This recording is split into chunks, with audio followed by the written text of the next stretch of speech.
Okay, I think I'm finally live and back. Nice. That took a while.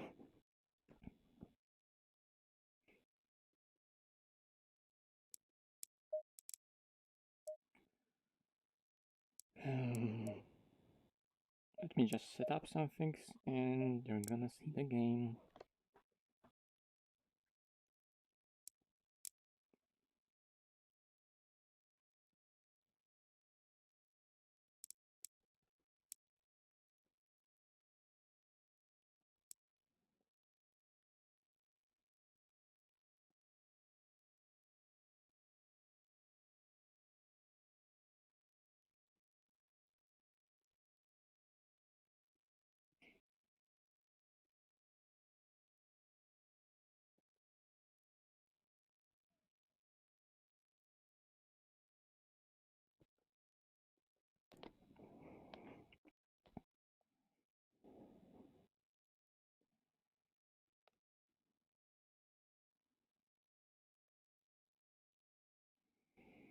I guess I can change it already.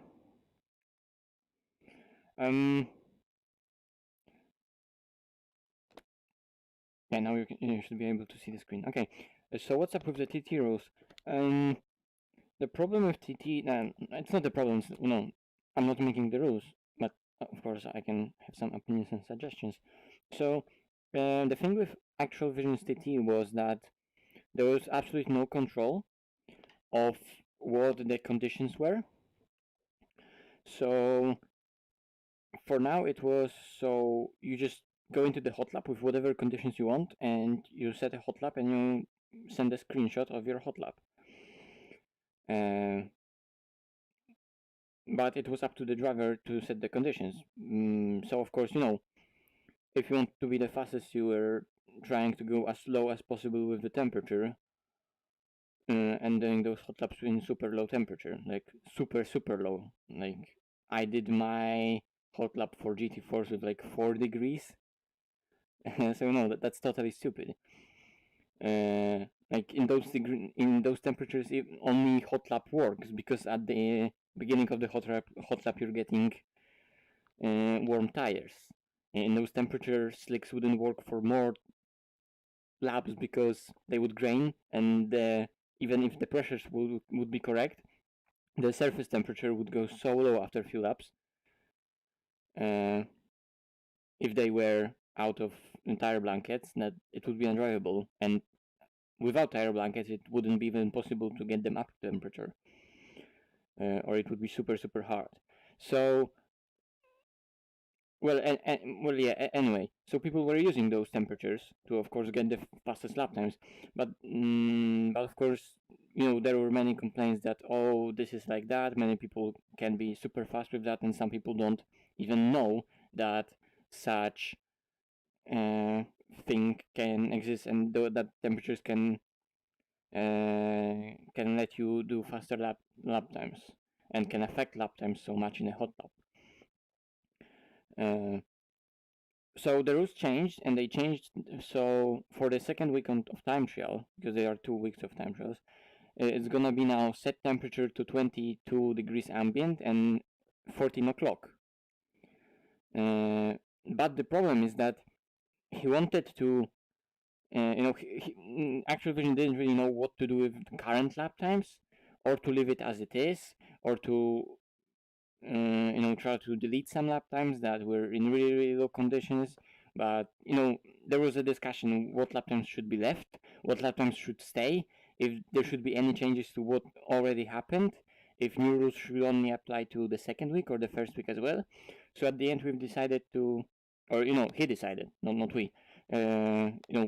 People had some ideas, but it was of course his decision after all, and only his. So he decided to extend the first week of time trial to the Wednesday and delete all the time. So the first week will be again the same. It's just that when in new rules you still have you still can change clouds however you want. So it's strict 14 o'clock, 2 p.m., and strict ambient temperature, but you can move the clouds, which in my opinion is still a bit unfair because some people don't even know that you can change clouds, and clouds change affect that temperature a lot, which new rules should make those temperatures not be in control of the driver. But at least we're getting rid of those stupid hot laps in 10 10 degrees or lower. Mm,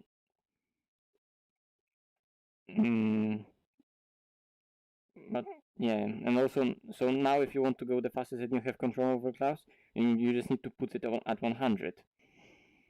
Because at 14 o'clock there is sun, so if you block that sun with the clouds, it's gonna be colder. But again, if some people don't even know that, they're losing so much. Not as much as before, but it's still the same. It's the same problem, just the scale of it is a bit lower. But in my opinion, it's still a problem. But yeah, we'll see what will happen. Actually, was there anything like in the meantime happening?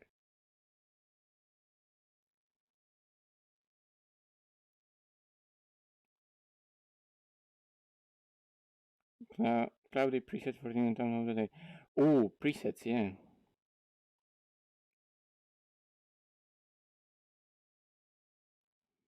Okay, so nothing much happened. Announcements. PC GT3 time trials have been restarted. Okay, so it only is about GT3s.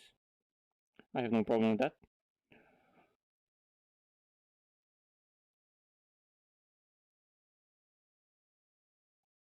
I'm not doing the time trial anyways because I'm into the next season automatically because I'm in tier 1, so we're getting promotion for next season. Not everyone, but those people at the top in Pro tier get to the next season. Good luck in the race.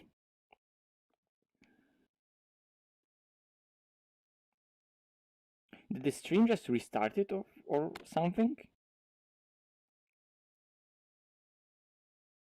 I just realized I'm streaming my own Streamlabs and it looks so weird. Woo! Okay.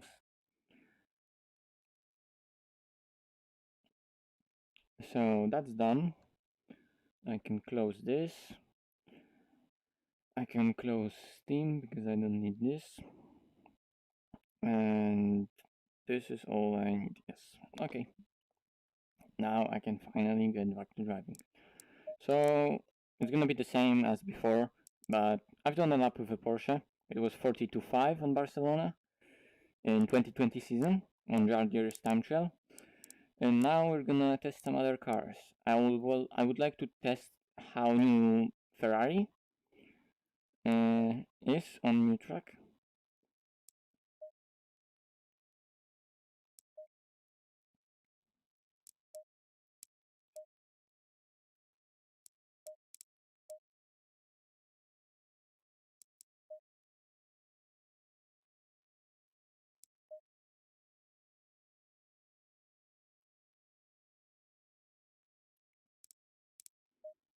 I didn't know there was a Rinaldi livery for the Evo, like the green Rinaldi livery for the Evo. I didn't know there was an entry, but looking here, it was for 6 hours. So 6 hours is Paul Ricard. So they had this one for Paul Ricard, and this one for Spa 24 in Pro Am. Okay, and this one was silver entry with Perel, I guess. I didn't know they had two entries or 3 entries. Sky Tempesta and SMP. I don't have a custom one for this car. Come on, I need to do one. Car number 992, team name, Moonshot Racing. I probably won't ever tell you what that means. Poland. Cup overall, sponsors default, and banner. It's either AWS or yellow Ferrari banner, so I'll leave the yellow Ferrari banner. Wheels. This, and I want to see how it looks with the black ones. And I guess they should stay matte or glossy. I don't know, I would have to compare them to something else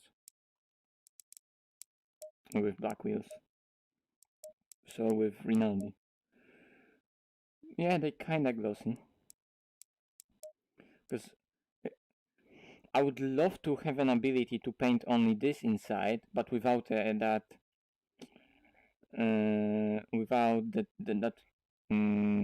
O-ring around the wheel, you know?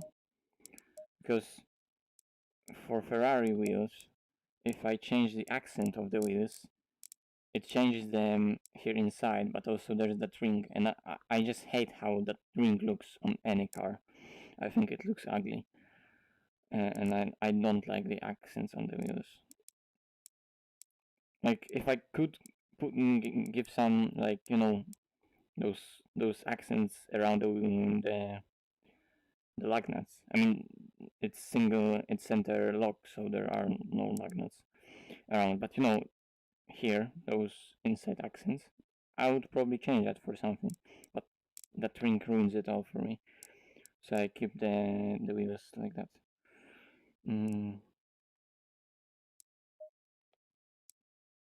Yeah, when metallic, they probably even look even closer.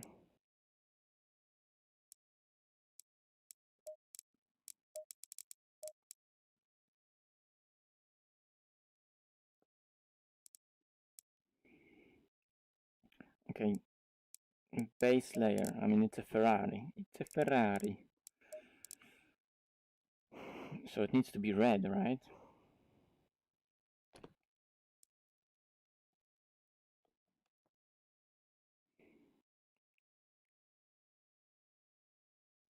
Okay, but I guess the stream is right. Is back right. Hey, Turtle, in great videos. I have used them for lots of references. Nice. I'm happy that you enjoy them.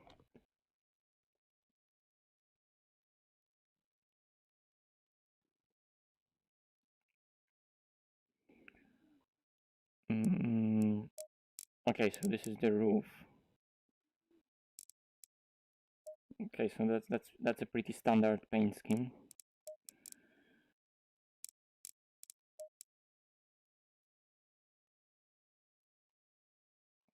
Design 2. Okay, so that's more. Oh, okay. Oh, purple looks shit.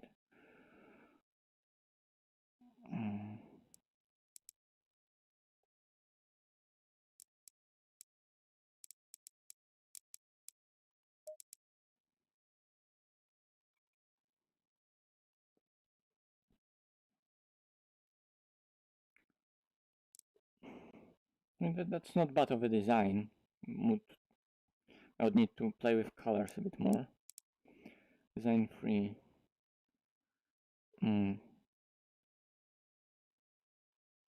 I guess it's also not bad, but I don't really like the designs that like separate the car into like two different paint schemes. Like from the front, it's like a, you know, blue car with red accents, but from the rear, it's red car with blue accents.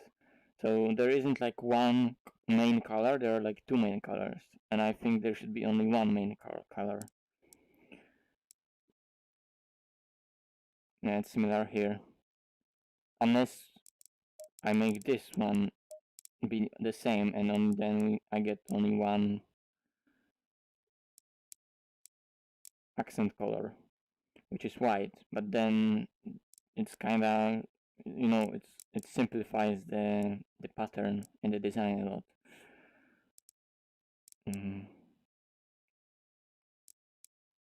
Number. Oh, okay. So those are the only ones. So I guess it's gonna have to be this one. It's now about just finding the right color. What about yellow?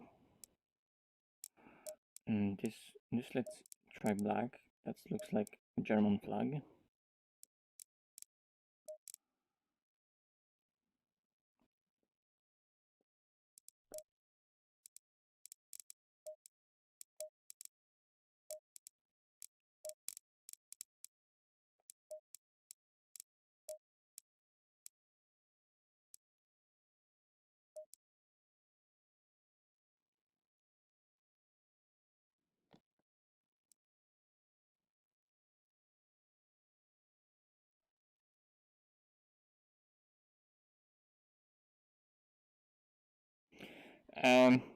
Oh boy, I have so much to say. Oh, hey, Buggy38. I'm good. There's, I can, yeah, I could rant about FOV so much. There's a lot of FOV talk, but a lot of FOV talk and different opinions of what people think is good and works best is influenced a lot by how people look uh, at the racetrack itself. So there are a lot of people that don't look far into the distance. So for them, low FOV doesn't make sense at all, and they don't understand how how on earth that would benefit anyone in the slightest. Uh, but that's because they drive more from what's right ahead of them. Which in my opinion isn't the correct way to look at the track in the first place. But some make it work. For some, that makes them do a lot of mistakes, and it's inconsistent. And because of that, they prefer a high FOV because they see a lot of that stuff that's right in front of the car. If someone drives from and looks really far into the distance, then calculated FOV is, which usually is just lower, helps them a lot because not only the things are correct size, but it's just so much easier to look at them because they are bigger. It's easier to measure that distance because they're just not that small. The rate at which they move on the screen is also a bit smaller because they're coming at you at what seems to be at least lower speed.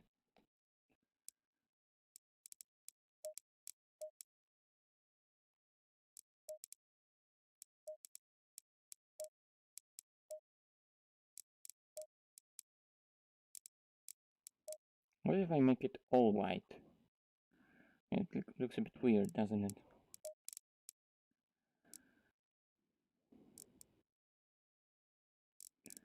I can also make it like satin metallic. But it also looks weird a bit.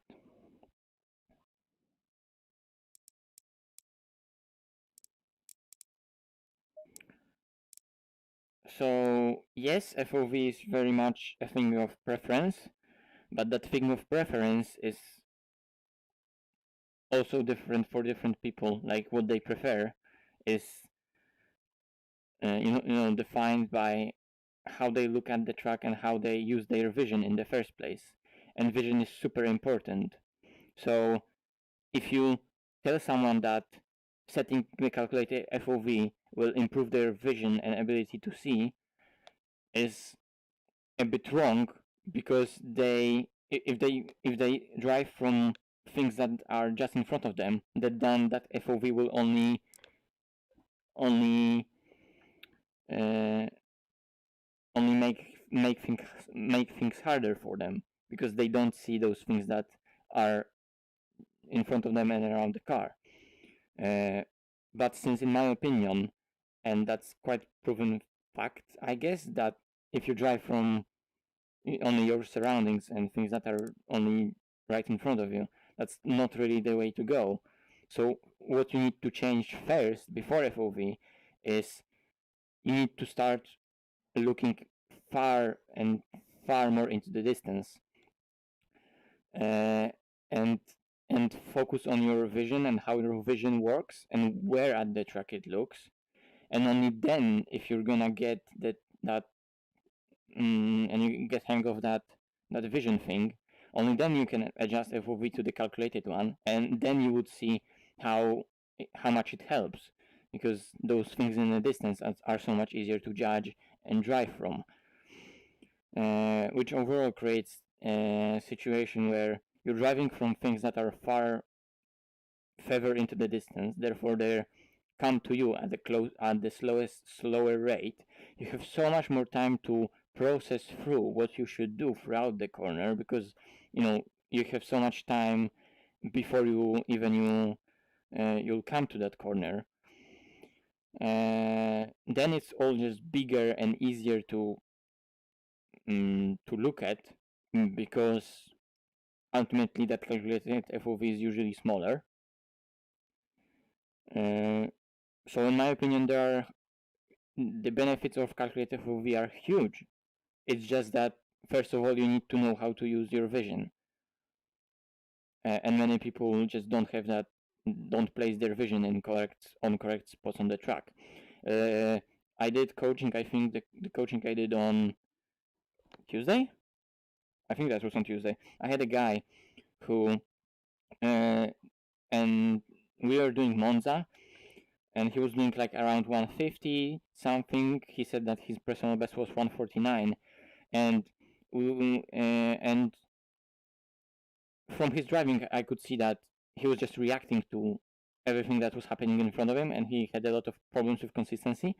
So all we did for like 2 hours was talking about the vision, how to use it, and how it would affect his driving, and why he's doing the mistakes that he was doing then, and how those mistakes could be fixed just because of fixing that vision. And the day later he improved by like 2 seconds, just because I told him how to properly use that vision. And also I mentioned that if he feels like it would help, then he can calculate his FOV as well. But first of all, there needs to be that vision. You need to look in the correct place in the first place. Okay, let's go back to that livery. I don't know. I mean, this wasn't that bad.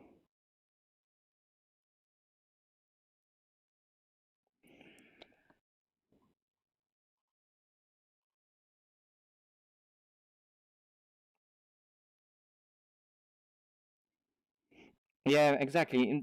That's why it's tricky to convince people in that correct FOV is, well, what it is, correct FOV. And like, of course that with more FOV you can feel more confident. I mean, first I'm gonna finish that livery. Let me finish that. On the track I'll show you something, what I'm talking about, because it's just... yeah, let me just check how it will look like with metallic wheels. And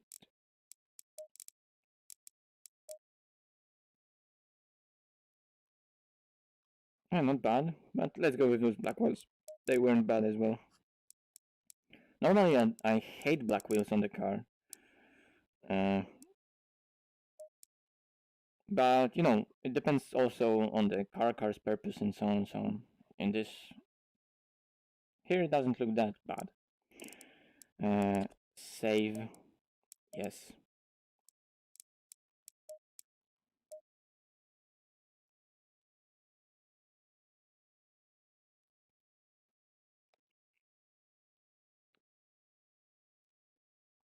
Come on. Legendary server list. No, I'm not gonna go lime green. Not in the Ferrari, come on. I mean, what would be the car that lime green would be good on? Well, the Aston is nice with lime green. Okay, the server list doesn't work. No, okay, it works. I was like, the server list doesn't work. I'm gonna show you something in car selection. Server list starts to work. Charts. Okay, and it doesn't work. I'm gonna show you my liveries. I have the Aston, like V8 Aston, I have in some bright, not bright colors, but brighter colors. Like I have those lime accents on it, and it doesn't look that bad if you make the whole car lime. Like it suits it quite nicely. Like let's say like this, and let's say those accents will make orange or whatever. And that doesn't look that bad, you know. That's quite a nice combo. Or for Audi, I have like this also lime accents, but it's pink, and it's also like looks quite good. Like usually you would think pink liveries would be absolutely shit, but in my opinion, this is not that bad of a pink livery. For Continental, I don't have any. For BMW, I had a yellow one, but it's not that good. For Jack, I don't have any. For Ferrari, I just made this one. For 488, I had this one, but it's like metallic green with white roof and some accents, of course, made in GIMP. Like it's kind of a custom livery. It's not fully custom because like underneath it's just a template, but it has like Italian flag on the wing plate, on the end plates, on side mirrors, some little sponsors here and there. So like I guess I'm gonna take this livery that I made for Evo. I'm gonna like add some sponsors to it, but not much. I'm gonna stick to this paint scheme because it's not that bad. Like for example, the same for the Lambo. I have this livery, which is like you can see that pattern. You can use it in game as an in-game livery, but I put on top of it, a custom livery that replaces some sponsors that are here at the bottom. I put some sponsors on the wing. I changed like those plates for carbon ones. I put some sponsors here at the back of the car. You can't really see them clearly, and some little stuff like that. I changed a bit how pattern, how the painting on the splitter is here and on the front bumper. Like this part here is black and carbon, and if I'm gonna show you how it looks like, yeah, and normally this is all painted, in this design, yeah. So it's like all painted, and I made this whole thing carbon, like the lip. You see here. Lexus, I don't have one. For McLaren, I have, of course, that glorious livery that I made for 9 hour with a lot of quirks. Like on front splitter, there should be like do not step here, and I made the and there's actually if you change relative to torque, it's better. If you don't know what I'm talking about, if you don't know what it is about, I was doing that race with random call sign, and in one of his videos about there was like some video of him driving a Toga, and there was a guy in the comments saying that he can't change gears and that he's changing gears incorrectly, and that he should be changing gears a lot earlier and using torque of the engine a lot better. He was ranting all about, and like seriously, if you want to know what it's about, I can't really explain it. You just need to look up that video and check out this comments for itself. It has like 200 replies, and I think up until now we don't really know if the guy was trolling or he's just that stupid. But that's that quote from that comment. If you change relative to torque, it's better. Like on the wing, you can't see it in VR properly, but there's also like do not stand here or do not push here. So they're on the wing rather than do not push here. It's gamer muscle should learn how to drive. On the engine cover, there is 4 AGE best engine. and stuff like that, and there are many quirks like that. Even though like the livery is proper livery, it's not a meme livery, but it has like those little hidden memes. But like, I just love the final result. For AMG, for the Evo, I didn't make any now, but for the old AMG, we had amazing liveries for Spa and for Kailami.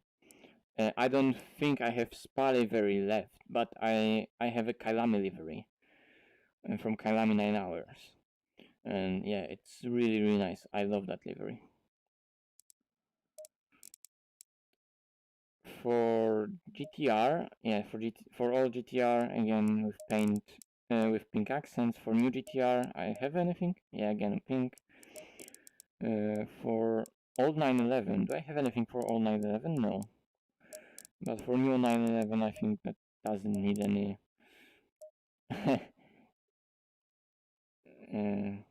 Like, you know, that car is literally everywhere on my channel, so you probably know about that. And that livery. And the in-game ones, I use this and this. Depending on what I want. And for 911 you can make the running lights colored. That looks amazing. And for GT4s I don't really have many custom liveries. Yesterday I used, I think, this one. For Cayman, I have few liveries. Okay, Jesus. I need to go finally drive.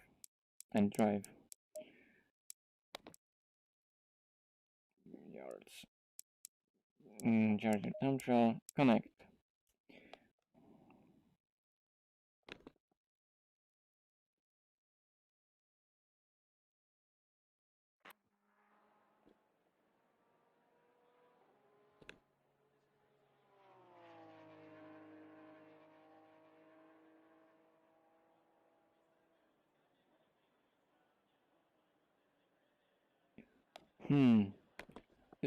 Is my chat not working?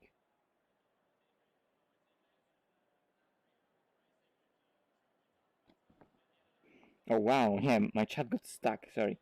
Good example is Jardier. Yeah, exactly, like, Jardiers is using default 54 FOV, but also, like, it's not that he doesn't know where to look at on the racetrack.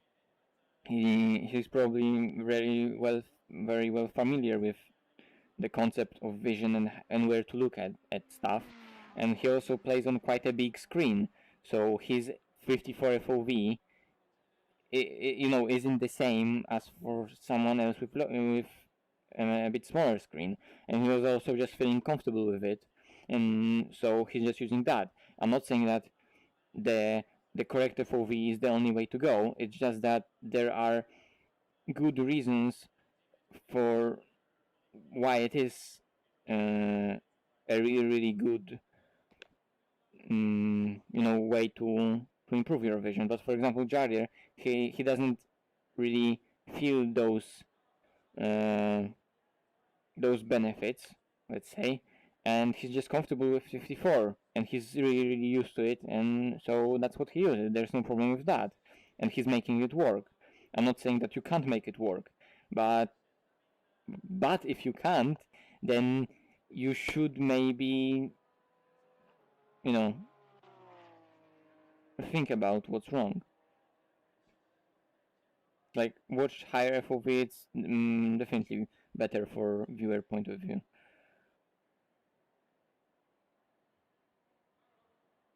I don't know what's my favorite car of 2020 Bop and tires. Like, new 2020 BOP, like, I haven't really even driven on probably half of the tracks in 2020 BOP.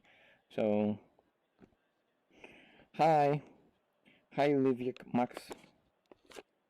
I'm probably just, saying those names incorrectly, so sorry, but hi.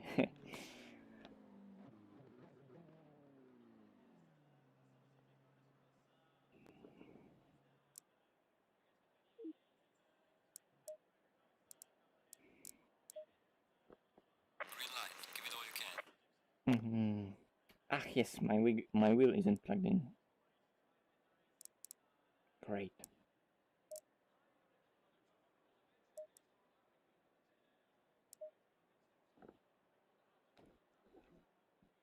Okay, let's go inside. Let's fix the camera.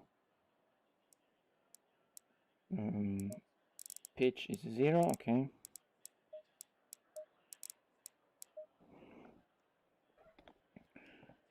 Let's now move this forward. Okay. This up. Just aligning the wheel with my wheel. Okay. Position, camera position is nice. How does it look in game? Yeah, that looks nice. Okay, yeah, those wheels are, let's say, correct black. They don't really look like metallic wheels, really. But sometimes metallic black just works well. So they look quite accurate to those black wheels that would be on the normal car.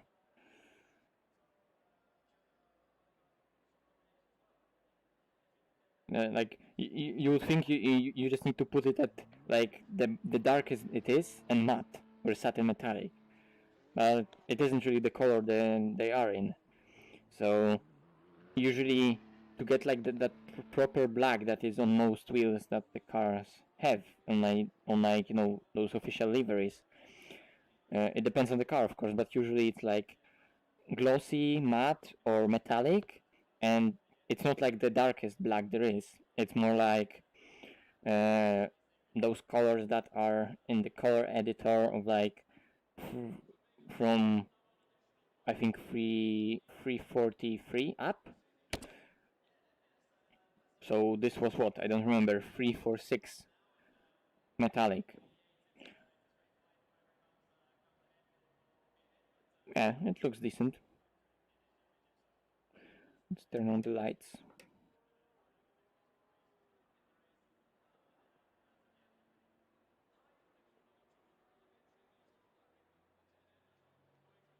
Okay. Hello.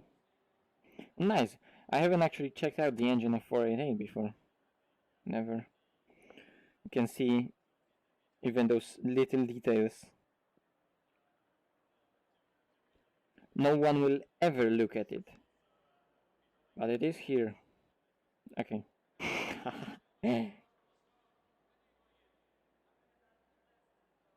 Oh, oh my god. 62. Uh, let me check that.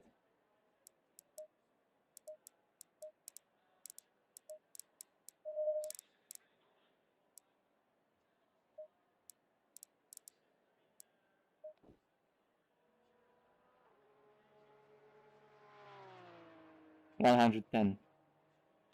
I mean, like, that's ACC attention to detail right there.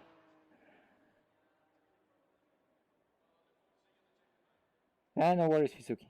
I mean, you know, those were like the top of the iceberg of the whole FOV discussion. There's so much more. There's like the camera position plays such a role in FOV. The thing the your setup that you're using, like in terms of you know screen, has so much to do with that. You know, driving side by side, apps that you use, triple screens.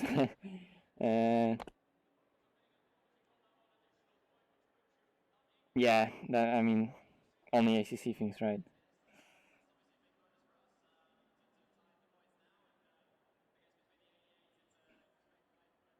Okay, it's time to drive. I had that rant in this on the stream that I did earlier after, in the midday that people probably should use maybe shouldn't use aggressive presets because even aggressive presets for many people are too hard to drive. So I'm gonna take safe preset and see how fast I can go with the safe preset. It's gonna be probably understeer as hell, but let's see. But of course, like, let's at least put the tire pressures in the operating window because,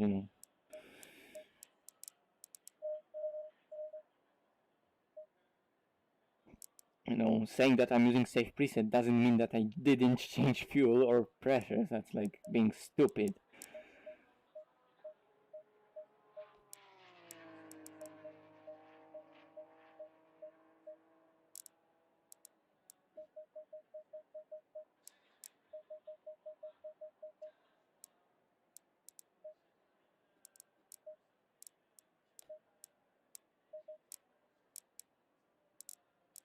Okay, let's see. I've already done a fast lap with Porsche, so you know it's more about just having fun driving, testing, and so on.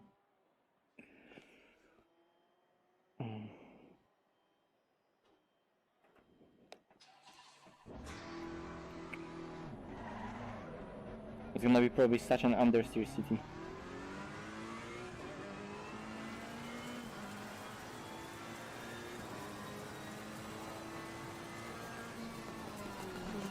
Oh really? Yeah, I missed yesterday's stream because I was doing that 3-hour race.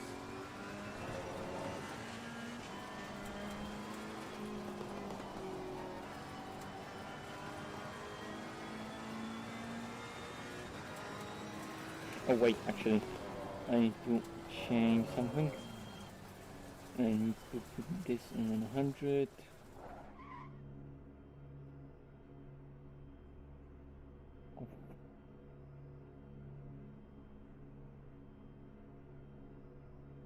Okay.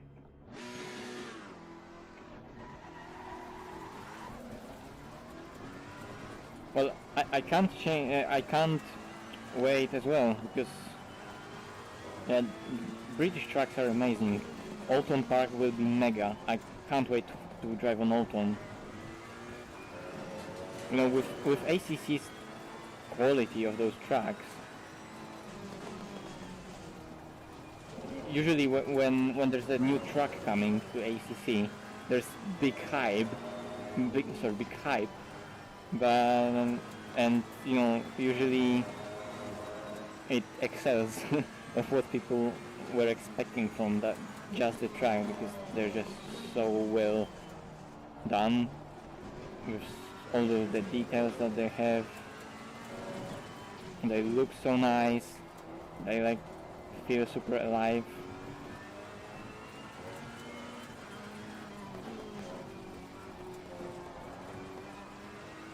I don't know, like when driving on ACC tracks, like ACC's Nürburgring compared to AC Nürburgring, or AC Imola compared to ACC Imola, even though, you know, they are technically almost the same track, almost the same laser scan. Of course, like laser scan was done once again, but ultimately it's the same track that got laser scanned. And still, the ACC one just feels so nice and like just feels like it's so detailed.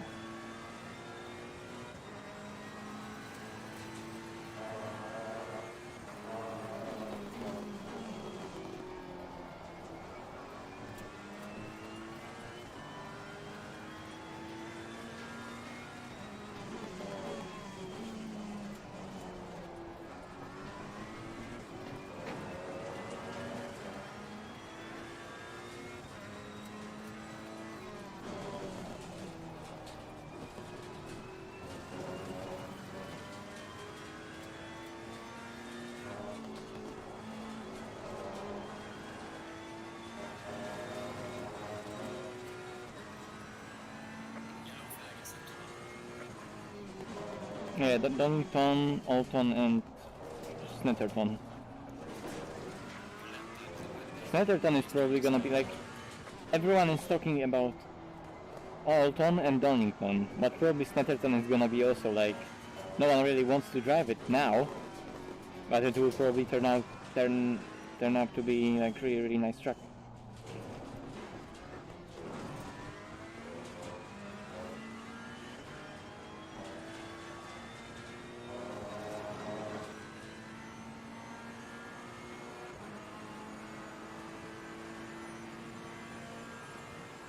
I don't remember how it was when I started driving in VR, but I didn't have that many problems.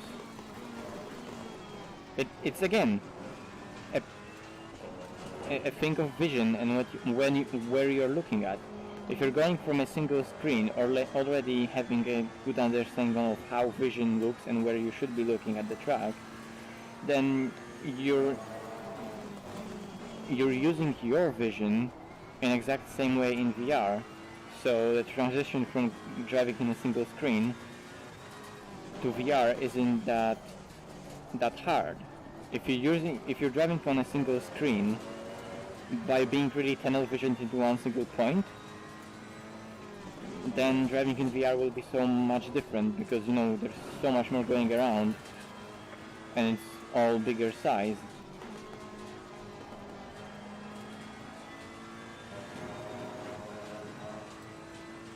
Yeah, money shift. There sometimes is a money shift because to have the chat refreshing, I have to have the window selected. Like, I have to have the window selected. So I need to alt tab to it, and the alt key is bind to gear down. So when you alt tab out of the ACC, you often change the gear down. So when I alt tab, I try to do it when I'm on high revs, so the downshift protection will prevent the car from downshifting in the first place. But if I sometimes do it on low RPMs, it just downshifts.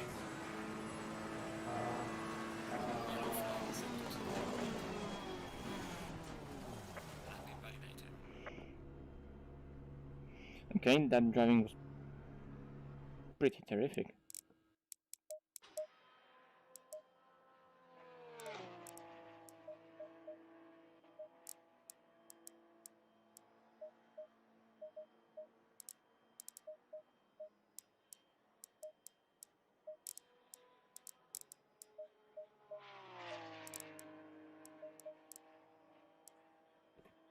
That's still almost like safe preset.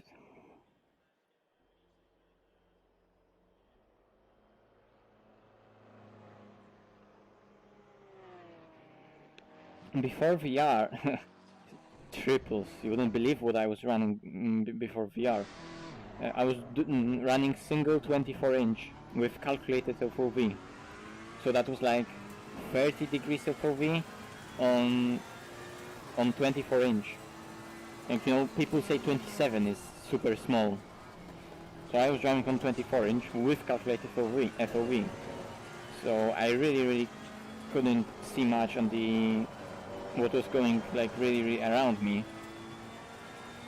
But again, you look super far ahead when you're driving, so that doesn't really matter.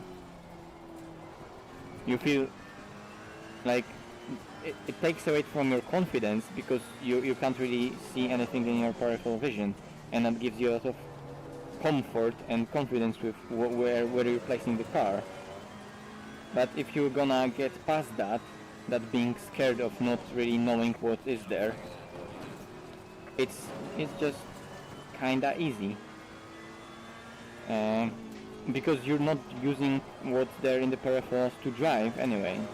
It's more like just a comfort thing, and having that information that, okay, something is there in the peripheral vision, but you're not looking at it directly. So if there's a car side by side, having higher FOV to drive side by side doesn't help you at all, because having higher FOV when driving side by side and seeing a bit of your opponent's car in your peripherals, you're not driving looking at it, it's just there as an information in that the car is on your side.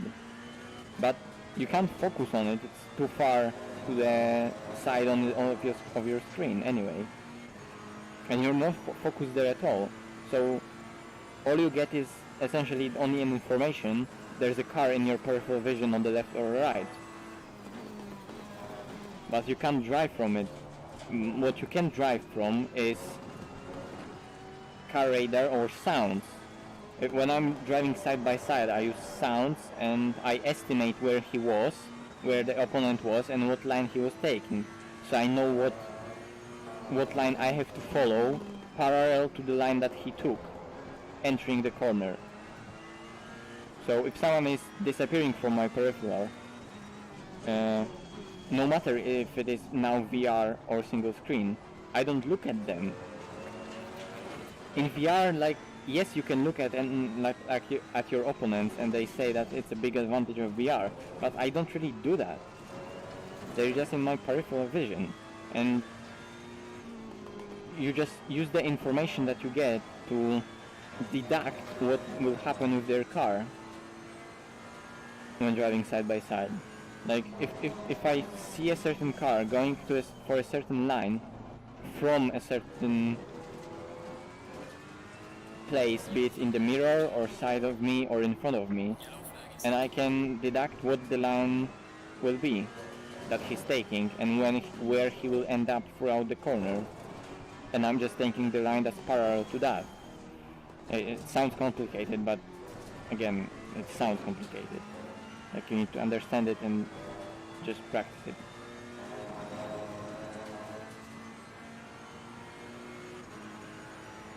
And why would I do that in the first place? I do that because I give myself more opportunities to focus on my line itself and my driving. It's not about surviving side-by-side action, it's about getting on top.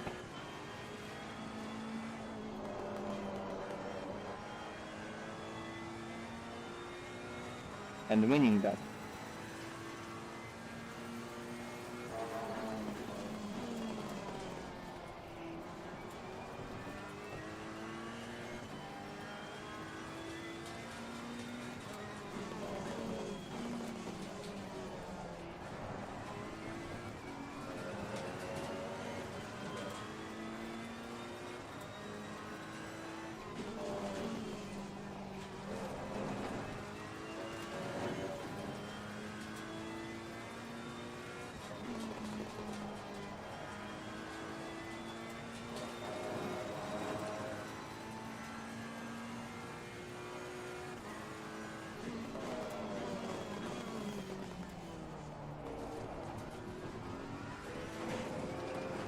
On ACC forums, I had a lot of discussions about FOV, so I would have to like look up them and link them on the Discord maybe. It's like hard for me to now on spot talk about it. I don't know, like I can't find proper words today to describe things.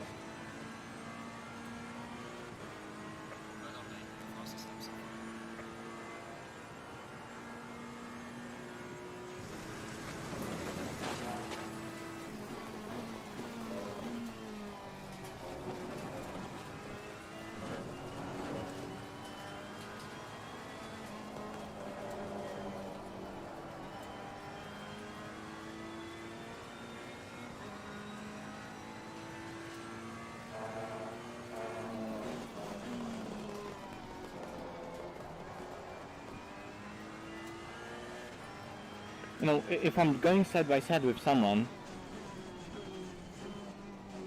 Yellow flag in sector 3. Yep, exactly, because you say I find hard to look for other cars, and then your reference points to focus on in front again, because that's exactly why it's that your correct way of driving, and that's why people feel more secure with higher FOV, because then they see all of that in a smaller picture and it's easier for them to focus, because they're changing their focus from, you know, with lower FOV, the car that's beside you will be kinda more in front of you, because with lower FOV, you know, that's how perspective works. That car that is beside you will be, that FOV will move his car more towards the inside of the screen, and the higher FOV will push that car towards the outside of the screen, or totally out of the screen. But so that's why people feel much more comfortable with higher FOV on single screen when driving side by side, because they look at other people's car and use it as a reference. But what's wrong with this is they drive by just looking at other car, and they try to do their line by reacting to the other driver, and it's exactly probably the same for the driver that they're driving side by side with. The other driving is also reacting to what they are doing, so like they are all reacting to each other, and either of them is focused on the track. I mean, you know, when I think about it, it feels like a horrible thing to do, and yet loads of people drive like this, that they look at other other car and they're reacting to where the other car is, you know. But rather than reacting to where the other car is, you know, if you know, and all you need to know is just, you know, you only need an information. There's someone on your inside, and he, you know, and you know some other stuff that he appeared on that inside by, you know, really late, so he probably outbroke himself and he's gonna miss the corner or go into the corner with a certain speed. But anyway, using those informations, you know what line he will take, and all you need to do is just take a line parallel to it on the outside or the inside, depending on the situation. But you don't react to him. You take the information where he is, you deduct the line that he's gonna take, and then all you need to do is focus on executing your line that will be side by side with him, parallel to his line. You don't think about where he's right now. First you think what line he will take throughout the corner, and then you just take the line parallel to it. Of course, then throughout the corner you use some of the peripheral vision to do some adjustments, but you don't drive from them, you do the adjustments.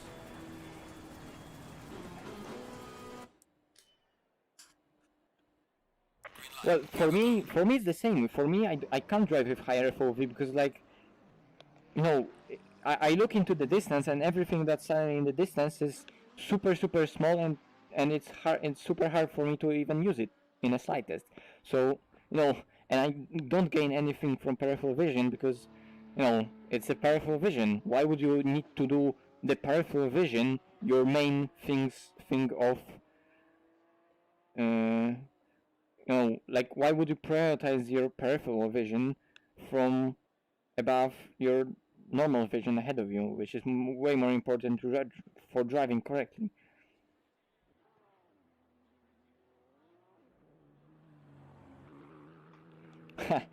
Eye bleeding.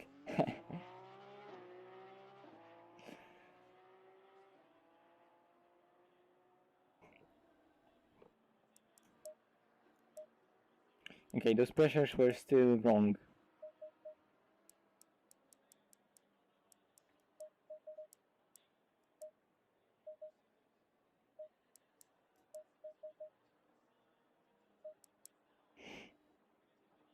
Like, I want to do a proper lap on the safe setup to just show you. But I'm having a rant about that FOV, so I'm not focusing on the driving anymore.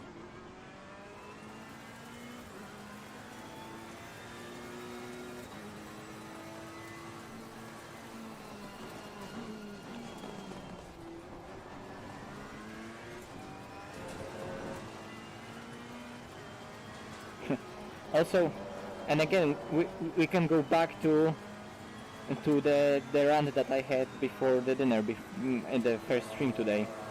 I was talking about that sim racers are focused so much on the numbers, and they want, you know, best equipment, best setup, know what is the best line, and so on and so on.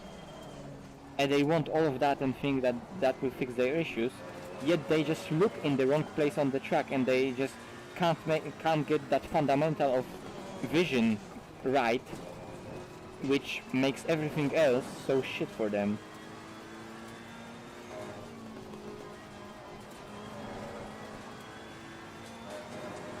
Like really shit. Like, if you don't get your vision right, you're losing so much. That's why I brought up that example from coaching on Tuesday. Like, guy literally gained 2 seconds and got so much more consistent because I just explained him how to use his vision.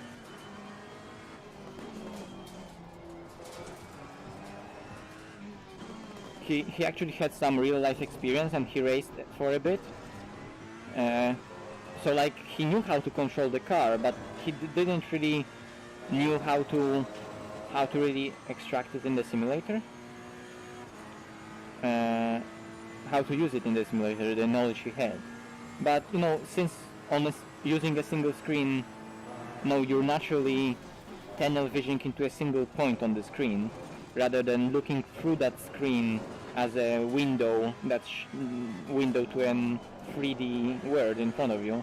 It's more, you just look at it as, you know, it's just natural for a human to tunnel vision into one point on the screen rather than scanning through it and looking into the distance. And it just took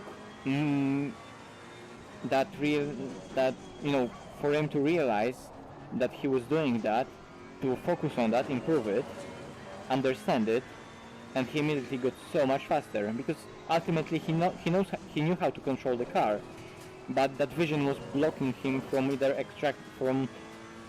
extracting that speed out of the car.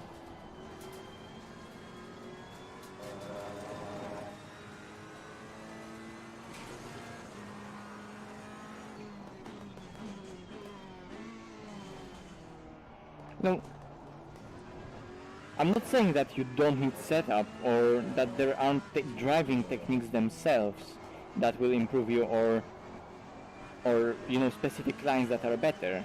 It's just that they are way more important at the level where everyone gets the basics absolutely right, and then the details matter. So I can talk for hours about that little details that I know now, with all my and I got all those details, and I got to know them with all my experience in ACC. But for many people, it will be like, oh, nice that you know that, but they still don't get the fundamentals right. So for them it doesn't really matter. Also because they don't get the fundamentals right, and they struggle with them.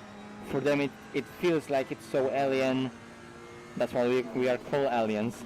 That it feels so hard that we can think about all that stuff. We're not thinking about all the stuff.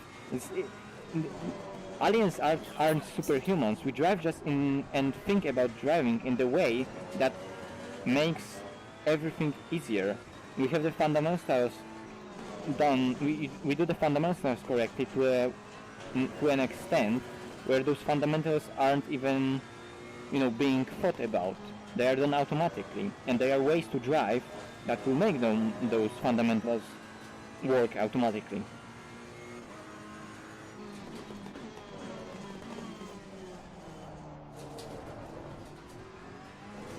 Like, for example, the vision. If you don't know the vision and first you learn it, and you will have to force yourself to look at a certain point of the track.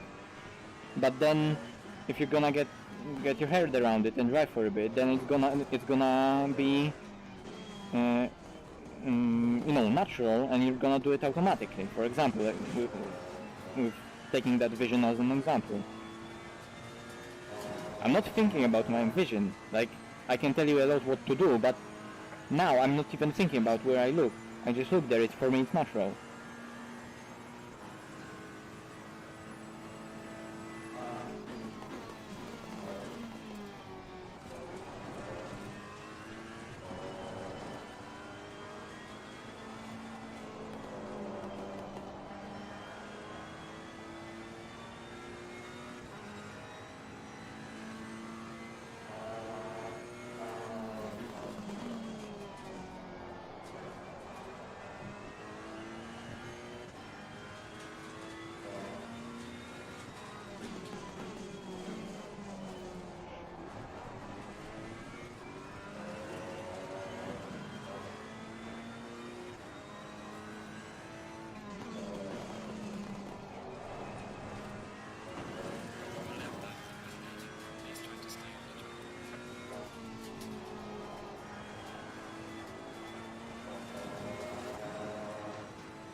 Okay, this lap was invalidated, but that was 43.8.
Another 43.9. You know.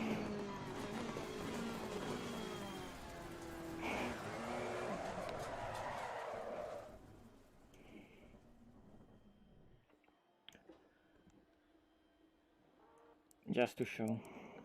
It's all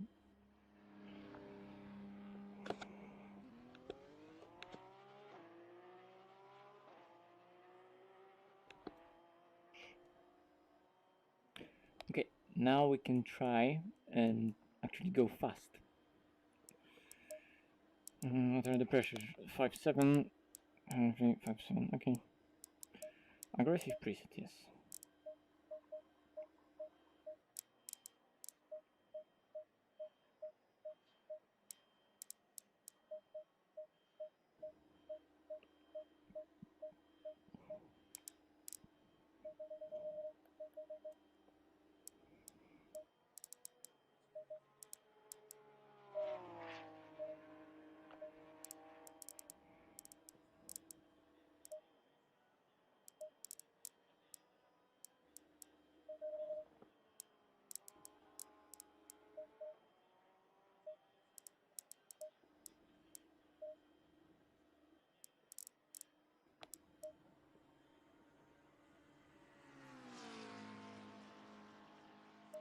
Actually, I have a CDA setup.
When I'm streaming, I do struggle with FPS. When I'm not streaming, I don't. I'm using Oculus Rift CV1. It's all in the description.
Okay, rear tires are overpressured.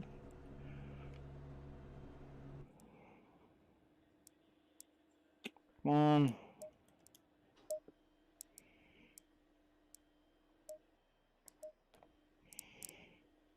These fronts are as well.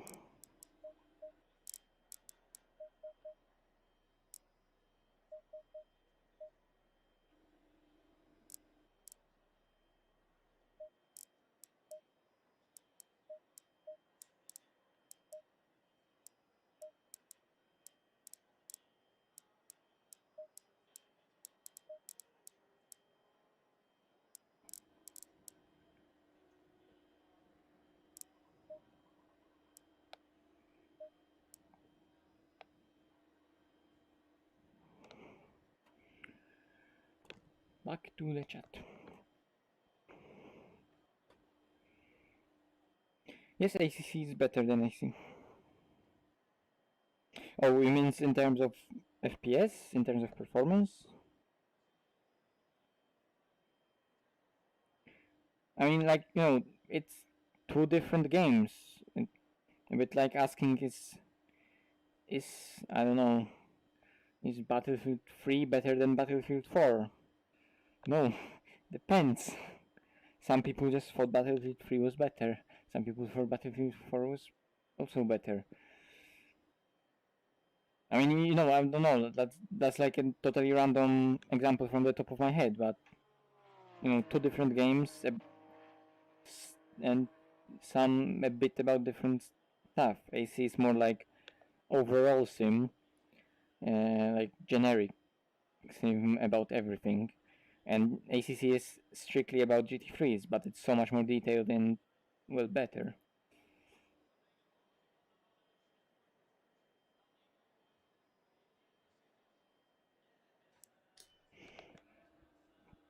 Green light, give it all you can.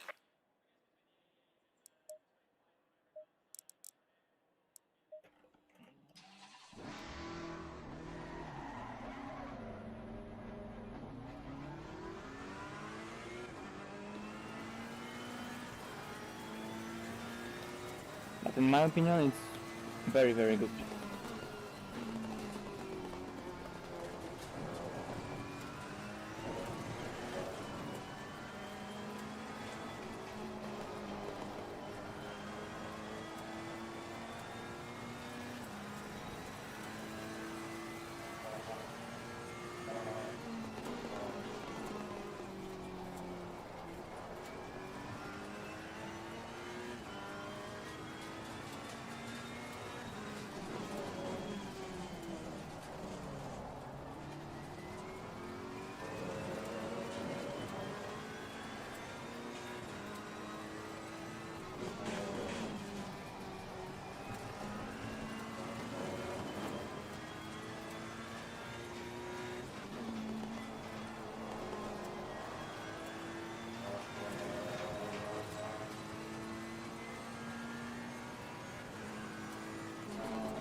Hi, Sean.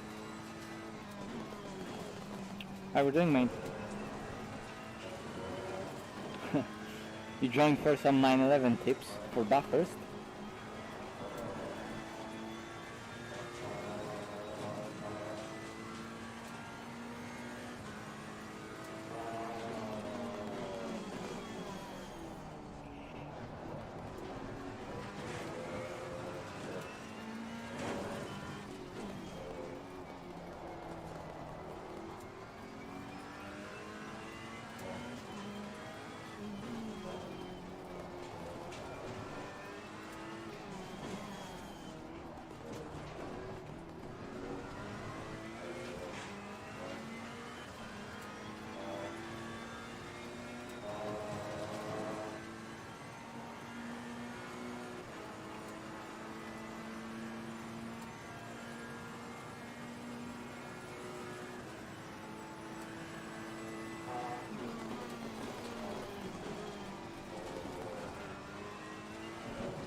Yeah, 480p is the best resolution, mate.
Yeah, that was pretty shit, that chicane.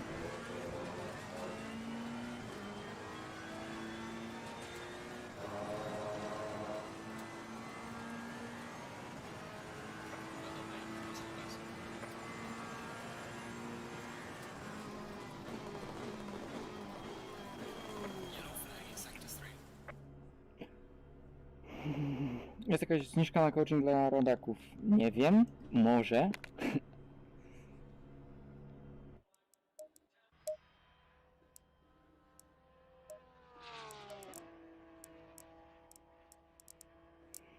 I'm gonna actually open the brake ducts. Because why not? We're like kinda overheating. No, not overheating, but I want the temperatures to stay more consistent throughout the lap. Also, maybe use this. I don't know if that's even gonna have any effect, or the effect that I want.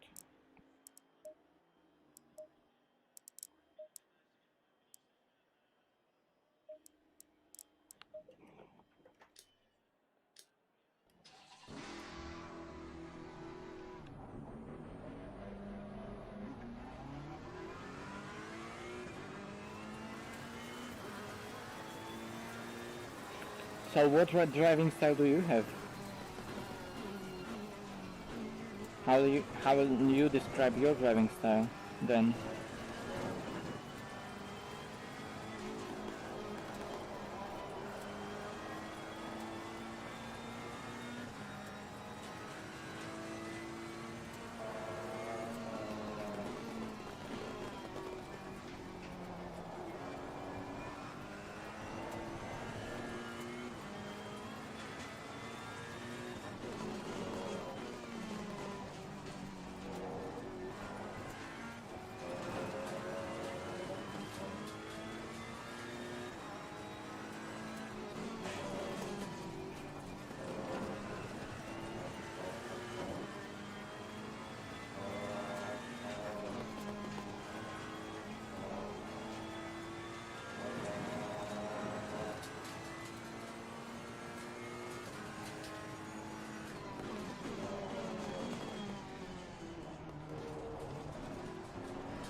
Yeah, on the first flying lap the pressures are really low, so it's more like 1 lap plus 2 flying laps.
Still quite low tire pressures.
the exit will be so bad. Oh, it will be invalidated.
Give me a sec. I'm gonna be right back.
Okay, I'm back.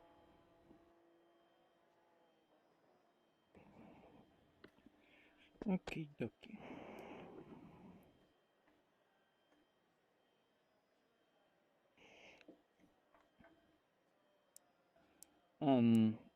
I don't know. Let's check out the McLaren, because McLaren should be really fast. Where is it? Where is it?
Yeah, it's McLaren, so I need to change. No, it is 0. Okay. Okay, the session has ended. Fuck.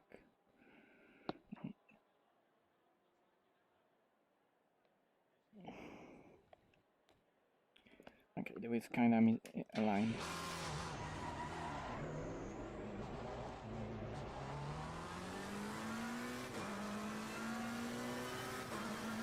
Hi, Cryptic.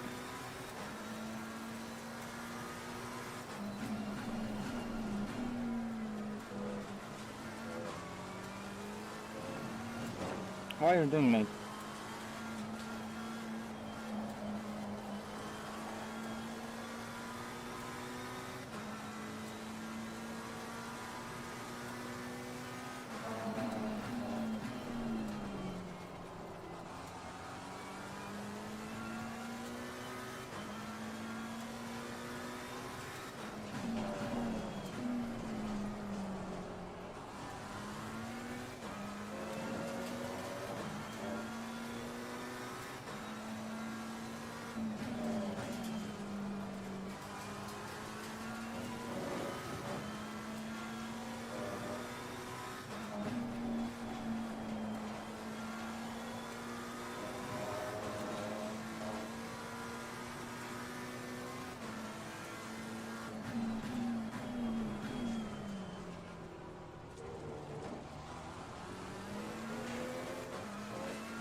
Okay, now we can go for proper hot lap. Go, go, go.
Um,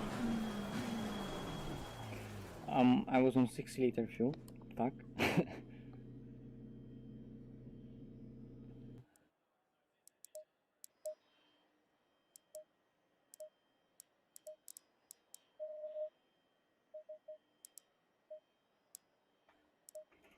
That would explain a lot of stuff.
What is that?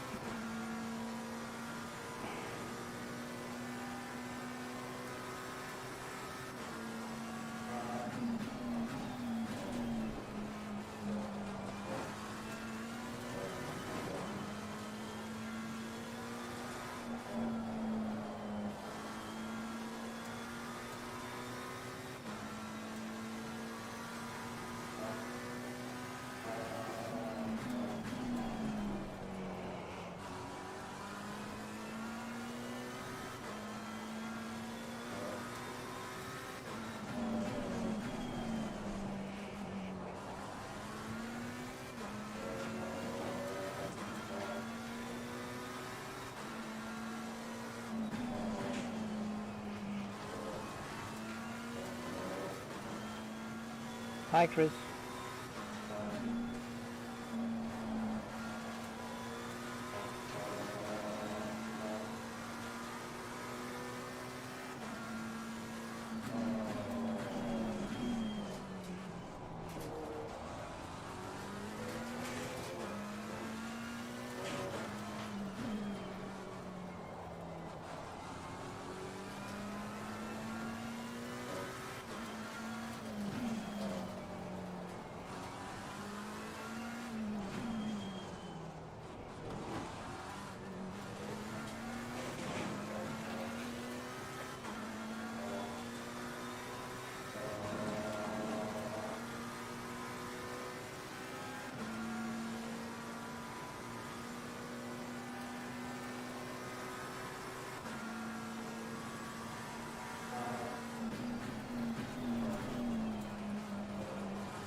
What? Fuck.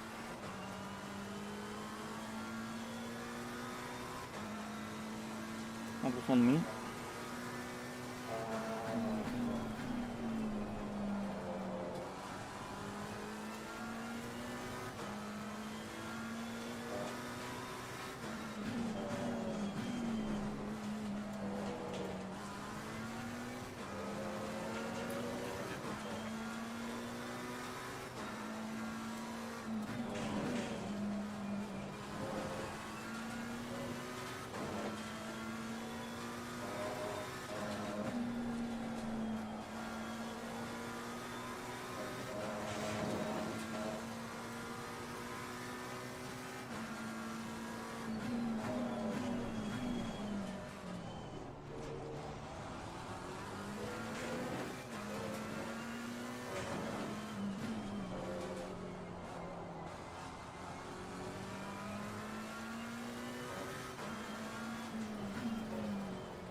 come on, it now jumped.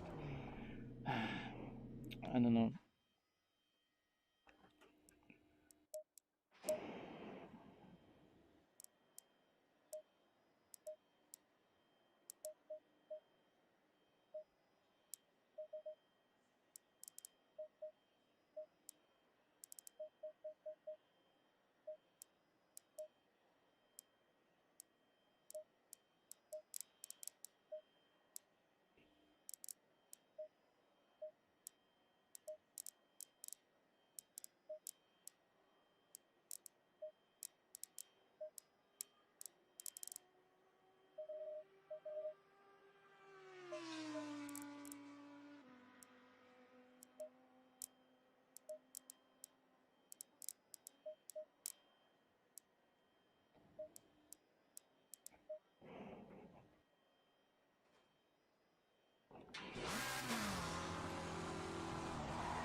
Imagine not missing that corner.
can't do a clean lap in this car.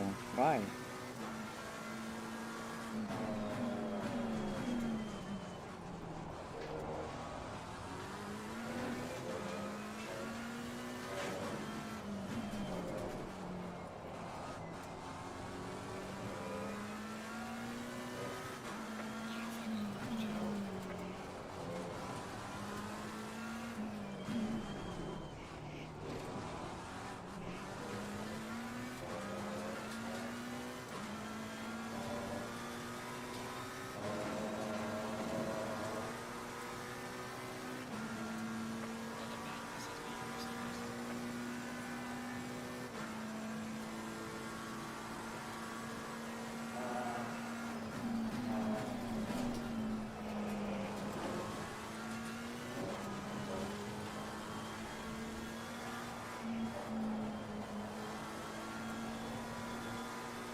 Like, seriously, kill me. I can't do a fucking clean lap in this car. Yellow flag.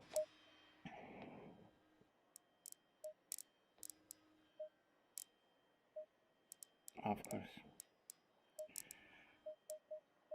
Timing screen doesn't work.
Okay, let's try again.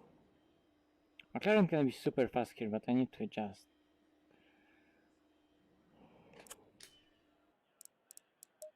Green light. Give it all you got.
step overpressured. Stop! I don't know, I'm just getting frustrated.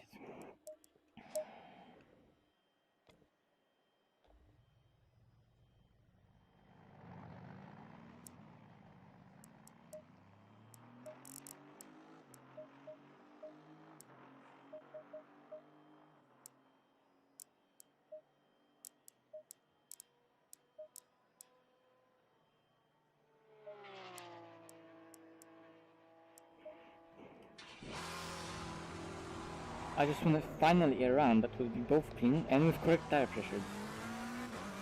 Jumping up and down so much on Barcelona.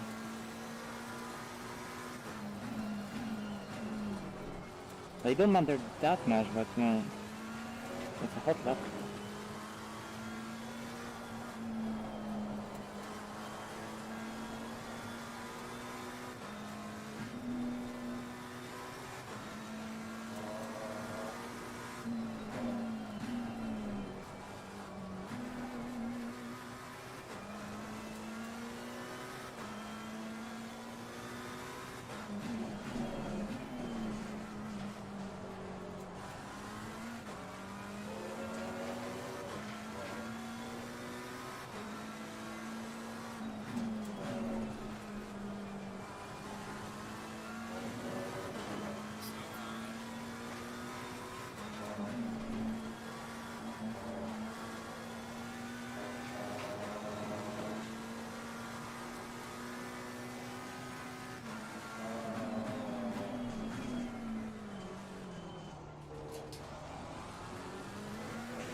Hmm.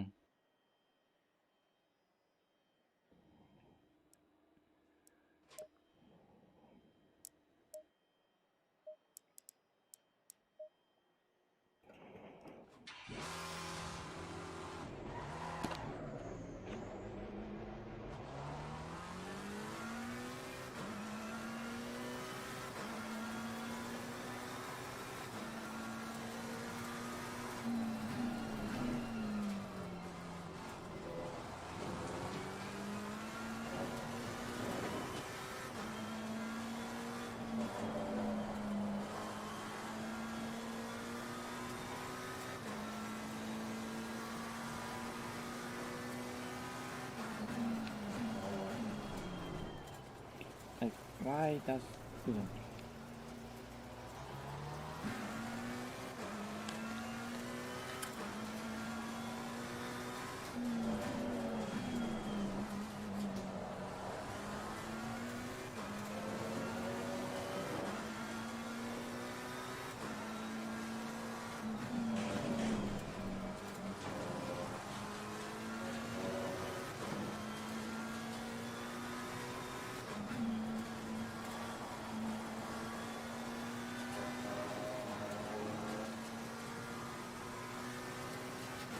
Nah, today's no racing. At least I'm not racing. Wait, it's probably. Oh well, there's a Porsche race right now. I forgot. Fuck. I mean, I'm not taking part in it, but I wanted to see it. Yeah, I'm gonna do those 3 laps and I'm gonna go and watch it. That's why everyone is so quiet, and that's why no one is. Yeah, just realized.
Fuck, bottomed out.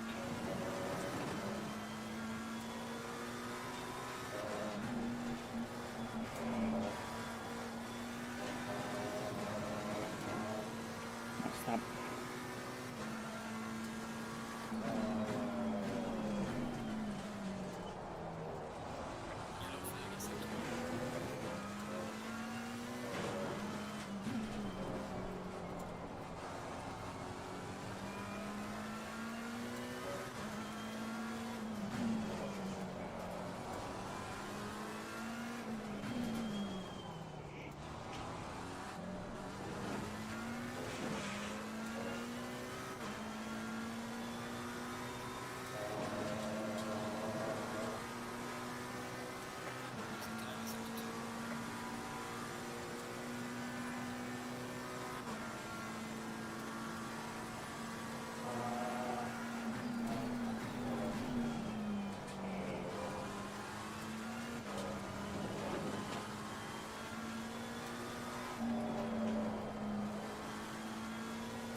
Okay, so I guess since there are those streams, I'm gonna end and gonna go over all of it, although it's probably too late. But yeah, anyway, or actually, first I'm gonna check if it's too late, and because maybe they're already ending.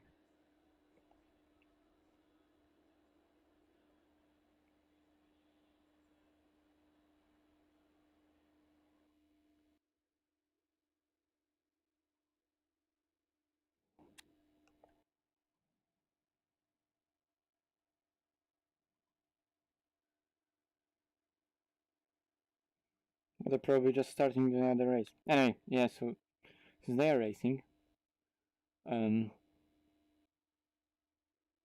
I'm gonna go and watch that.